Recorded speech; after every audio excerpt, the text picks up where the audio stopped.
तो hello and जय Hind everyone. तो आज की इस वाली वीडियो में हम बात करने वाले beginning of modern nationalism in India. अब मॉडर्न नेशनलिज्म में क्या आता है कि जब इस देश में लोगों ने लीगल पार्टीज बना के पॉलिटिकली लोगों को इन्फ्लुएंस करना शुरू करा और नेशनलाइज करना शुरू करा, लोगों को समझाया कि हाँ हमारा देश है, हमारे अधिकार हैं, कई सारी चीजें हुई और एक फाउंडेशन लेकर ही हमारे आने वाली जनरेशन्स के लिए, जो कि भारत की आज़ादी में बहुत बड़ा रोल प्ले करती हैं। ये जो ऐसा टॉपिक है जो हर एक एग्जाम में पूछा जाता है, और ये हिस्ट्री, मॉडर्न हिस्ट्री का ऐसा पार्ट आ चुका है जो नेशनलिज्म से रिलेटेड है, जो कि बहुत इंपॉर्टेंट है और ये उसी पार्ट की फाउंडेशन सेटअप करता है। तो चलिए स्टार्ट करते हैं। सबसे पहली बात कि मॉडर्न नेशनलिज्म है क्या, वो मैं आपको समझा देता हूँ। मॉडर्न नेशनलिज्म है जब लोग आपस में पार्टीज बना के एक ऑर्गेनाइज्ड पॉलिटिकल स्ट्रगल करते हैं, कि मास मूवमेंट्स होती हैं। जब जब लोग डायरेक्टली नहीं लड़ रहे अंग्रेजों से कि पकड़ के उनको मारना शुरू कर दिया, बट पॉलिटिकली उनके ऊपर प्रेशर बनाते हैं, जिसकी वजह से ब्रिटिशर्स को मजबूरी में हमारा काम करना पड़ता है। ये बात होने वाली है उस चीज की। तो सबसे पहली चीज, ये शुरुआत की हुई, सबसे पहली चीज थी मिलिट्री सक्सेस, जो ब्रिटिशर्स के अगेंस्ट पाने का हमारा एक ख्वाब था 1857 से पहले, जब लोग इकट्ठे हुए थे। झांसी की रानी लड़ी थी, अवध के नवाब लड़े थे, ये सब जब इकट्ठे होके लड़े थे, जो म्यूटिनी, रॉयल म्यूटिनी भी बोलते हैं जिसको, उसके बाद एक ऐसा टाइम आया कि लोगों को रियलाइज हो गया कि अंग्रेजों के पास टेक्नोलॉजिकली वो हमसे सुपीरियर है, हथियार उनके पास अच्छे हैं और कम्युनिकेशन नेटवर्क उनके पास हमसे बहुत ज्यादा अच्छा है। तीसरी चीज, उनके पास लाइंस बिछी हुई हैं और उनके सपोर्ट में कई सारे लोकल राजे महाराजे भी थे। तो वो चीज तो लोगों को समझ में आ गई कि इसका तो कोई फायदा नहीं है। दूसरी चीज, ये थोड़ा सा तिरछा सा पॉइंट है पर ऐसे ही है, वेस्टर्न एजुकेशन थी ना इंडिया के अंदर। क्या हो गया था कि एजुकेशन थी वो नेशनलाइज कर दी गई थी। अब नेशनलाइज अच्छे सेंस में नहीं, ब्रिटिश सेंस में, कि ब्रिटिशर्स ने बोला कि हम पढ़ाएंगे सबको, अब हम अपने हिसाब से हिस्ट्री, ज्योग्राफी, पॉलिटी सब कुछ हम अपने हिसाब से पढ़ाएंगे। तो जब उन्होंने अपने हिसाब से पढ़ाया तो उन्होंने ब्रिटेन की हिस्ट्री वगैरह के बारे में पढ़ाया, और उनको बाद में पता चला कि ब्रिटेन में डेमोक्रेसी है उस टाइम पे। तो इंडियंस को पता चला कि अपने देश में तो डेमोक्रेसी चलाते हैं और हमारे देश पे चल रहा है लिटरल कॉलोनियलिज्म। तो लोगों को लगा कि यार डेमोक्रेसी तो हमें भी चाहिए। अच्छा, लोग, स्टूडेंट्स को एक आइडिया आया कि हाँ डेमोक्रेसी इंडिया में भी तो लाई जा सकती है। तो एक डेमोक्रेसी का आइडिया जो कि आया था वेस्टर्न एजुकेशन से। अगली चीज थी सोशियो रिलीजियस रिफॉर्म्स। राजा राम मोहन रॉय थे, ज्योतिबा फुले थे, जो आर्य समाज चल रहा था, ये अलग अलग ऐसी ऐसी सोशियो रिलीजियस मूवमेंट्स चल रही थी, जिसके थ्रू लोगों को यूनिफाई किया जा रहा था कि धर्म के नाम पर मत लड़ो, अपना एक आइडियल समाज बनाओ, वुमेन की सिचुएशन है उसको डिग्रेड मत करो, कास्टिज्म है वो कम करो। तो लोगों के बीच में कंपेयर टू पहले थोड़ा सा जो एक यूनिटी है, हालांकि अंग्रेज उसको आगे चल के बुरी तरह तोड़ देंगे, बट यूनिटी बन गई थी एक टाइम तक आते आते।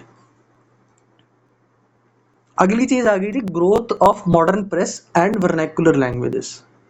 अब बात क्या थी, इंडिया के अंदर मॉडर्न प्रेस आ गई थी, कि मतलब हर हफ्ते या हर रोज अखबार छापने की टेक्नोलॉजी आ चुकी थी। और उससे पहले क्या होता था कि हाथों से प्रिंटिंग मशीन्स चलती थी। अब प्रिंटिंग मशीन्स धीरे धीरे मॉडर्नाइज होने लगी और अखबार और किताबें सस्ती होने लगी। और जब अखबार और किताबें सस्ती होने लगी थी ना, तो लोगों के पास नॉलेज और नेशनलिस्ट आइडिया, जो हमारे बड़े बड़े आइडियलिस्ट लोग होते हैं, कि हमारे पास पैसे हैं, हम प्रेस के थ्रू एक लोकल अखबार छपवा देंगे या फिर एक छोटी मोटी किताब छपवा देंगे नेशनलिज्म को जो प्रमोट करेगी। और अगली चीज थी वर्नैक्युलर लैंग्वेजेस, इनकी ग्रोथ हुई थी। वर्नैक्युलर लैंग्वेज होती है जो बिल्कुल लोकल लैंग्वेज है, बंगाली, पंजाबी, गुजराती, मराठी। अब बात क्या थी, इंग्लिश तो सबको आती नहीं, बट और जो अखबार नॉर्मली छपते थे वो इंग्लिश में छपते थे, जो अंग्रेज छापते थे। तो लोगों को पता ही नहीं चलता था तो चल क्या रहा है दुनियादारी में। तो वर्नैक्युलर लैंग्वेजेस क्या हुआ कि जो इंडियंस थे उन्होंने अपनी भाषा में, हिंदी में देवनागरी स्क्रिप्ट में छपने लगे अखबार, अखबार मराठी में, गुजराती में, अलग अलग किताबें छपने लगी आइडियोलॉजिकली। तो इस वजह से लोगों के पास नॉलेज आनी शुरू हुई कि हाँ हमें रिफॉर्म्स की जरूरत है, हम दबे हुए हैं, ये समझाने लगा आम पब्लिक को। अगली चीज थी racial and economic policies of Britishers. ये ब्रिटिशर्स ने खुद ही अपना बेड़ा गर्क करा था इसके थ्रू। तो इकोनॉमिकली ये ऐसे ऐसे लॉज लाते थे जो इंडियंस इंडिया से पैसे को बाहर लेके जाते थे, और इंडियंस गरीब होते जाते थे। अब गरीब आदमी होगा वो परेशान होगा ही होगा। और उसको अगर आप किसी भी उसकी लोकल लैंग्वेज में एक किताब छाप के दे दोगे जिसके अंदर आप उसको बता दोगे कि अंग्रेज तो खराब है और वो जाएंगे तो ये फायदा हो जाएगा, तो वो आदमी तो आपके साथ जुड़ जाएगा। तो एक कलेक्टिवली ये इफेक्ट पड़ता था कि सबसे पहले तो वेस्टर्न एजुकेशन मिल गई।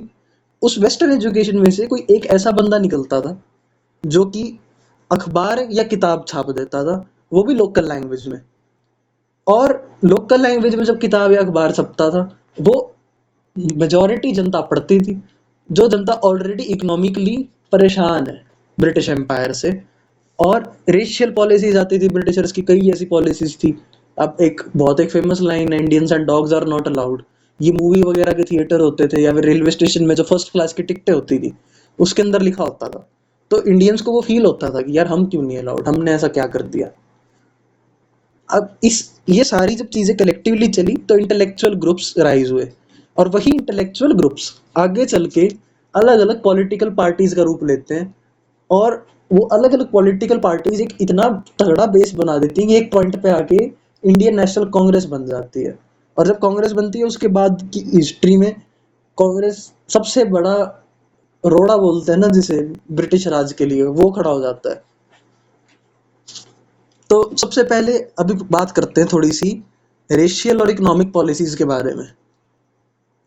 तो इसमें सबसे पहली पॉलिसी आती है वर्नैकुलर प्रेस एक्ट। ये यहाँ पर लिखा हुआ पिक्चर के थ्रू, वैसे मैं आपको समझा रहा हूँ, आगे लिखा भी हुआ है ये चीज। अब वर्नैकुलर प्रेस एक्ट में क्या था कि जो भी अखबार वर्नैकुलर लैंग्वेज में छप रहा है, यानी लोकल लैंग्वेज में छप रहा है लोगों की, उसके ऊपर स्पेसिफिकली बहुत सारी रिस्ट्रिक्शंस लगा दी थी कि कुछ भी चीज हमें अप्रोप्रिएट नहीं लगेगी हम हटा देंगे। इसके थ्रू कई बार ये भी हुआ था, कुछ बंगाली न्यूज़पेपर्स था एक, उसने लिटरली रातों रात अपना न्यूज़पेपर बंगाली से इंग्लिश में शिफ्ट कर दिया था इससे बचने के लिए। बट उसका भी कोई फायदा नहीं हुआ क्योंकि अंग्रेजों ने एक पॉइंट पे आकर उसको वर्नैकुलर प्रेस एक्ट को इंग्लिश न्यूज़पेपर तक पे लागू कर दिया कि कोई भी न्यूज़पेपर जो इंडियंस छाप रहे हैं उसके ऊपर स्पेसिफिकली गवर्नमेंट चाहे तो रोक लगा सकती है। अब इसकी वजह से क्या हुआ, चलो मैं इसको थोड़ा और आगे डिटेल में समझाता हूँ। वर्नैकुलर प्रेस एक्ट था, ये 1878 में आया था। इसने इंडियन प्रेस की फ्रीडम को कर्टेल किया था, फ्रीडम ऑफ राइटिंग। अब मान लो आप सरकार के खिलाफ लिख रहे हो, सरकार ने सीधा लिख दिया कि वर्नाइकुलर प्रेस एक्ट के थ्रू आपका अखबार बंद होता है, वो अखबार की फैक्ट्री सीज कर ली। अब इसकी वजह से क्या हुआ कि लोग थोड़े से भड़क गए 1878 में, और अंग्रेजों को दिख रहा था कि कुछ तो दिक्कत हो सकती है। तो वो तभी के तभी ले आए आर्म्स एक्ट 1878। अब आर्म्स एक्ट क्या था कि कोई भी इंडियन है उसको कोई भी हथियार रखना है, नॉट ओनली कि बंदूक की बात हो रही है यहाँ पे स्पेसिफिकली, कोई भी हथियार, कोई भाला है, कोई चाकू है, कोई तीर, कोई तलवार है, कोई बंदूक है, कुछ भी है, तो आप उस चीज को इंडियंस को रखना है तो बहुत खतरनाक लेवल पे लाइसेंसिंग कर दी उसके ऊपर कि रख ही नहीं सकता नॉर्मली कोई नॉर्मल इंडियन तो। और वहीं पर सेम चीज अंग्रेज जो थे उनके लिए लॉज बहुत लीनियंट थे। तो इसमें बात क्या हो रही थी, जो अंग्रेज थे उनके पास तो बंदूकें थी और यहाँ वालों की तलवारें भी छीन ली कि नहीं। तो इंडियंस को ये लगा गया तो यार या तो इनसे भी छीन लो या फिर हमें दे दो। यहाँ हमें क्यों आप ऐसे फील करवा रहे हो इनसिक्योर कि हमारे पास हथियार नहीं है, बट हमारा जो पड़ोस में कोई अंग्रेज रहता है बड़े से बंगले में अपने, उसके पास हथियार है। अब वर्नैकुलर प्रेस एक्ट था, इसके बाद ब्रिटेन में क्या था हुआ था ना कि पार्टी बदल गई थी, जो रूलिंग पार्टी, डेमोक्रेसी तो थी। तो लॉर्ड रिपन जब इंडिया का वाइसरॉय बना तो उसने इस चीज को हटा दिया था 1881 में। अब इसके बाद आता है इल्बर्ट बिल कंट्रोवर्सी। ये रेशियल डिस्क्रिमिनेशन का बहुत एक लैंडमार्क आप जैसे बोल सकते हैं ना इवेंट, कि अंग्रेज किस लेवल पे इंडियंस के साथ रेसिज्म करते थे, वो है। अब इल्बर्ट बिल कंट्रोवर्सी क्या थी कि इल्बर्ट बिल जब आया 1883 में, जब लॉर्ड रिपन के अंदर ही पास हुआ था 1883 में, तो उसमें क्या आया था कि कोई भी सीनियर इंडियन मैजिस्ट्रेट, मैजिस्ट्रेट यानी कोई जज, किसी भी यूरोपियन को ट्राई कर सकता है। यूरोपियन को ट्राई मतलब यूरोपियन के ऊपर मान लो कोई चार्ज है, मुकदमा लगा हुआ है, तो उसको पहले क्या होता था कि सिर्फ अंग्रेज ही ट्रायल ले सकता उसका, कि कोई अंग्रेज जज बैठेगा अगर किसी अंग्रेज का ट्रायल लेना है तो। बट इस बिल की कंट्रोवर्सी, बिल जब बिल आया था तो इसके अंदर क्या आया कि यूरोपियन अगर कोई अक्यूज्ड है तो उसका ट्रायल इंडियन जज भी कर सकता है। अब इसके बाद क्या हुआ, जो कम्युनिटी थी अंग्रेजों की जो इंडिया में रहती थी, जो कोई सरकारी आदमी है या कोई और बिजनेसमैन है जो काम के सिलसिले में ब्रिटेन छोड़कर इंडिया आया या किसी भी मर्जी से आया अपनी इंडिया, वो सब हुए इस चीज के खिलाफ कि नहीं, ये चीज तो गलत है। अब वो क्यों हुए खिलाफ, क्योंकि उन्हें भी पता है कि जब अगर कोई ब्रिटिश जज होता है ना तो वो थोड़ा सा फेवरिज्म कर देता है इनके प्रति। बट कोई अगर इंडियन जज आ जाएगा तो इनको लगेगा कि यार ये तो हमारा फेवर नहीं करेगा, ये तो बल्कि हमारे खिलाफ भी हो सकता है। तो इतना इन लोगों ने प्रोटेस्ट करा, इतना प्रेशर बना दिया यूरोप यूरोप में ब्रिटेन के ऊपर कि इस लॉ के अंदर ही अमेंडमेंट हो गई। अब अमेंडमेंट क्या आई, मान लो कि 6 जजेस का पैनल है। पैनल होता है कि 6 जज मिलकर डिसीजन ले रहे हैं, तो 6 जजेस का पैनल है तो एटलीस्ट 3 जज उसमें से यूरोपियन होंगे। अब मान लो कोई बंदा है, किसी ने मर्डर कर दिया पर्टिकुलरली, उसके बाद उसका ट्रायल हुआ, इंडियन जज ने उसको दे दी भाई तू तो 20 साल की सजा है तुझे तो, बट उसको लग रहा है कि नहीं मैं नहीं मान रहा। तो उसके बाद क्या हुआ अमेंडमेंट के बाद कि उसने बोल दिया कि मेरे को तो एक एक्सटेंडेड पैनल चाहिए। अब एक्सटेंडेड पैनल का रूल क्या था कि कम से कम आधे बंदे यूरोपियन होने चाहिए, यानी कि ब्रिटिश होने चाहिए। यूरोपियन उसमें कोई बात थी नहीं ज्यादा वैसे, कि आधे बंदे उसमें ब्रिटिश होने चाहिए एटलीस्ट। मतलब अगर 6 में से एटलीस्ट 3 तो होने चाहिए, और नॉर्मली 3 होते नहीं थे, नॉर्मली होते थे 4 या 5, 1 या 2 इंडियन होता था कोई। तो वो तो थोड़ा बहुत लीनियंट था, 20 साल की सजा दे दी उसको, 20 को वो काट के सीधा कर देते 6 साल। तो इस वजह से क्या हुआ कि हमें आइडिया लगा कि ब्रिटिशर्स, जो ब्रिटिश इंडियन कम्युनिटी है, जो ब्रिटिश इंडिया में रह रहे हैं, वो कितने बायस्ड हैं कि हम तो इंडियन जज जज हमारा ट्रायल कर कैसे रहा है, हमें भरोसा भी नहीं है उसके ऊपर, और वो हमें तो चाहिए कि हमारा बंदा हमारा ही ट्रायल करे। तो ये तो थी दो अलग अलग लॉज की कंट्रोवर्सी जो कि आए थे, इनकी वजह से लोग थोड़े से परेशान थे। अब इसके बाद हम बात करते हैं उन सारी एसोसिएशंस की, उन सारी पार्टीज की जो पॉलिटिकली इंडिया में स्टार्ट हुई। अब सबसे पहले आती है जमींदारी एसोसिएशन, या फिर लैंड होल्डर सोसाइटी भी बोलते हैं इसे। जो बड़े बड़े जमींदार थे जिनके पास बहुत जमीनें थी, ये उन्होंने आपस में मिलकर बनाई थी बेसिकली। अब ये इंपॉर्टेंट क्यों है, क्योंकि ये पहली एक पॉलिटिकल पार्टी या एसोसिएशन थी। ये बात जरूर याद रखना है कि 1838 में ये पहली बार हुआ था इंडिया में कि कोई ऑर्गेनाइज्ड पॉलिटिकल एक्टिविटीज होनी शुरू हुई थी। अब इसमें ये तो साफ साफ था, नाम में ही जमींदारी एसोसिएशन है, लैंड होल्डर सोसाइटी है, तो ये मेजरली अपने मुद्दे ही उठाते थे कि अगर सरकार लैंड जमींदारों से इतना टैक्स ले रही है तो उसे कम करो। अब किसी साल सूखा पड़ गया है तो टैक्स कम कर दो, ये सारी चीजें करते थे वो। तो इनका मेथड क्या होता था, पीसफुल मीन्स होते थे। अलग अलग इनकी जो दिक्कत आती थी उनको ये पिटिशंस के थ्रू फाइल कर दिए, या फिर कोई लेटर्स लिख दिए वाइस रॉय को, अलग अलग पीसफुल तरीकों से। फॉर्मल जो तरीके होते हैं उनके थ्रू ही अंग्रेजों को अपनी दिक्कतें बताया करते थे। अब इनके पास लैंड बहुत था तो इनकी सुनते भी थे कुछ हद तक अंग्रेज, क्योंकि ये पावरफुल और अमीर लोग हुआ करते सोसाइटी के। इसके बाद बनी थी ब्रिटिश इंडिया एसोसिएशन। इसने बहुत, इसके बाद वैसे और भी 2-3 पार्टीज बनी थी बीच में, बट मैं फिलहाल इंपॉर्टेंट इंपॉर्टेंट की बात करने वाला हूँ क्योंकि सारी पढ़ने बैठेंगे तो बहुत ज़्यादा हो जाएंगी। तो ब्रिटिश इंडिया एसोसिएशन 1851 में बनी थी, ये बंगाल के अंदर बनी थी, बंगाली पार्टी थी। अब बात क्या हुई थी ना, जब जमींदारी एसोसिएशन थी तो उसमें तो लोगों को लगा कि यार ये तो जमींदारों ने अपनी एसोसिएशन बना ली, तो लोकल लोगों ने बनाई थी बंगाल ब्रिटिश इंडिया एसोसिएशन, जो कि एक तरीके से एंटी जमींदारी जमींदार एसोसिएशन थी कि हम तो पेजेंट्स के लिए, जो लोकल जो छोटे किसान हैं उनके लिए लड़ेंगे, उनकी दिक्कतें हैं वो अंग्रेजों को बताएंगे। अब बात इसमें क्या होती थी कि इनके पास तो मास था बंगाल ब्रिटिश इंडिया एसोसिएशन के पास कि लोग कंपैरेटिवली इनकी ज्यादा सुनते थे क्योंकि लोकल लोगों की बात करते थे ये। बट जमींदारी एसोसिएशन के पास था पैसा और कनेक्शंस, क्योंकि वो अमीर लोग थे। तो एक पॉइंट आया जब ये दोनों पार्टीज आपस में मिल गई और बना दिया ब्रिटिश इंडिया सोसाइटी। तो जब जमींदारी एसोसिएशन और Bengal British association, British India association, मिल गई तो बनी ब्रिटिश इंडिया एसोसिएशन। और इसने एक बहुत बड़ा काम करा। हालांकि इससे हुआ कुछ नहीं, बट एक चीज पता चली लोगों को कि हाँ ये भी हो सकता है। अब एक आया था चार्टर एक्ट 1853 में। इसके थ्रू इंडिया के गवर्नेंस को लेकर काफी सारे लॉज बने थे। तो उस जो चार्टर एक्ट था उसके अंदर इन लोगों ने जो इनके अंदर जो पढ़े लिखे लोग थे, जो लॉयर्स थे, उन सब ने मिलकर 4 बड़े सजेशंस भेजे ब्रिटिश गवर्नमेंट को। लिखित में एक सजेशंस भेजे कि आप ये चीज करो।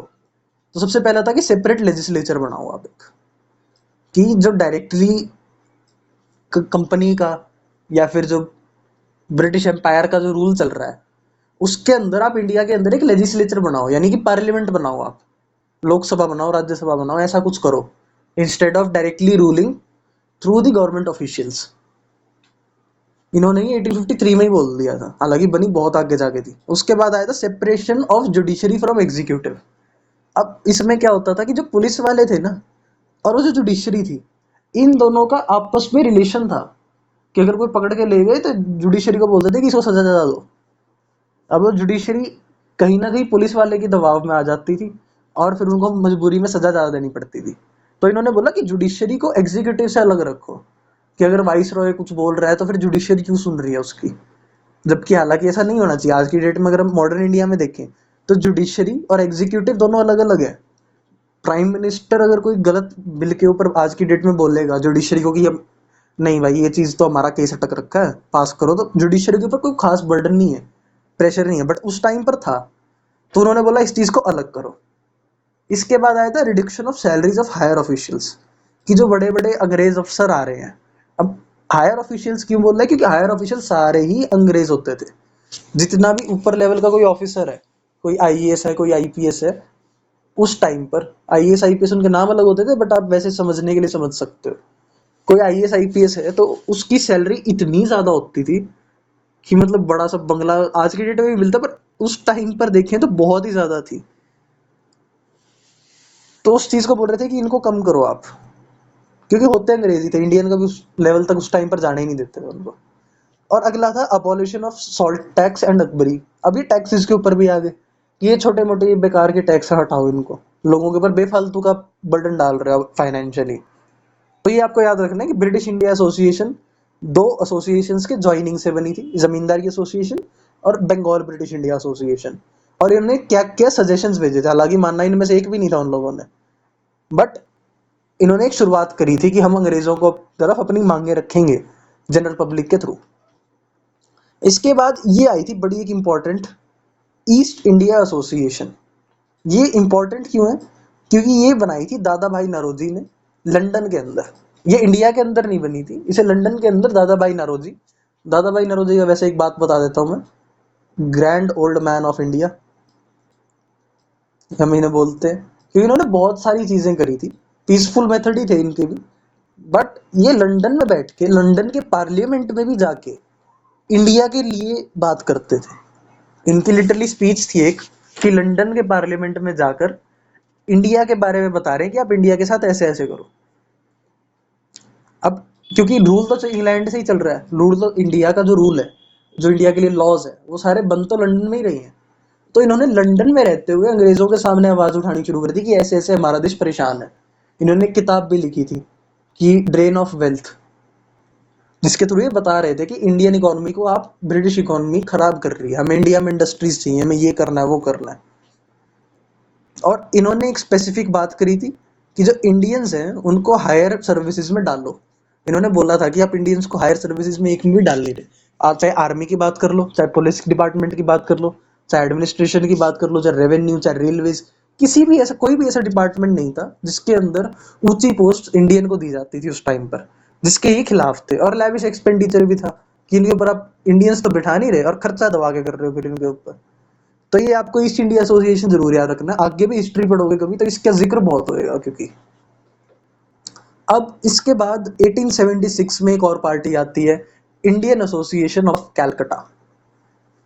अब ये वो पार्टी थी जो थोड़ी सी अग्रेसिव थी। अभी तक हमने जितनी भी पार्टीज पढ़ी हो पिटिशंस भेज रही हैं, ये सब कर रही हैं, वो सब कर रही हैं, बट वो इतनी वो नहीं है कि ग्राउंड लेवल पे जनरल पब्लिक उनके साथ सड़कों पर उतरने को तैयार हो जाए। बट इंडियन एसोसिएशन जो कलकत्ता की थी, वो इस लेवल पे अग्रेसिव थी। इनके फाउंडर्स थे सुरेंद्र नाथ बनर्जी और आनंद मोहन बोस। और इन्होंने क्या किया कि पब्लिक में जाके इन्होंने भाषण देने शुरू करे। इससे पहले था कि ये पब्लिक में जाके कोई भाषण नहीं दिया करता था। पॉलिटिकल पार्टीज थी, वो अपने आप फिगर आउट करके अंग्रेजों को सजेशंस या फिर पिटिशंस भेज दिया करती थी। इन्होंने क्या करा, पहली बार लोगों के बीच में जाके भाषण देने शुरू करे। तो एक स्ट्रॉन्ग पब्लिक ओपिनियन पैदा करा, और पॉलिटिकली कुछ भी होता था, कोई भी बिल आता था, कोई भी टैक्स होता था, उसके बारे में लोगों को जागरूक करते थे और एक पॉलिटिकल क्वेश्चन खड़ा करते थे। अब इसमें क्या हुआ कि इस वजह से जो कॉमन इंडियंस थे वो एक पॉलिटिकल ग्राउंड पे आ गए। अब कोई चीज मान लो कोई गलत कानून आता है तो उसके प्रति ये लोग इकट्ठे होते थे और एक कॉमनली दुनिया भर की पिटीशन फाइल कर दिया करते थे। 100 200 300 लोगों के साइन करके एक पिटीशन जाती थी, और ऐसी ऐसी हजारों पिटीशन भेजी इन लोगों ने। तो वो चीज हुई। अब ये हुई क्यों थी फॉर्म, क्योंकि ये प्रो लैंडलॉर्ड और कंजर्वेटिव पॉलिसीज थी जो ब्रिटिश इंडिया एसोसिएशन की थी, उसके खिलाफ इन्होंने ये बनाई थी। अब जो ब्रिटिश इंडिया एसोसिएशन थी वो एक तो लैंड होल्डर सोसाइटी थी, उसके बाद एक वो ब्रिटिश इंडिया एसोसिएशन थी। तो ये दोनों एसोसिएशंस मिलकर जब बनाते थे ना, तो ये लोग बड़े प्यार से बताते थे कि हाँ अंग्रेज अच्छे हैं, ये हैं वो हैं। हम लैंडलॉर्ड की, क्योंकि लैंडलॉर्ड्स का उसके अंदर रोल ही बहुत बड़ा था, तो लैंडलॉर्ड्स के लिए फेवर में अलग अलग लॉज के लिए रिक्वेस्ट करते थे या पिटिशंस फाइल करते थे।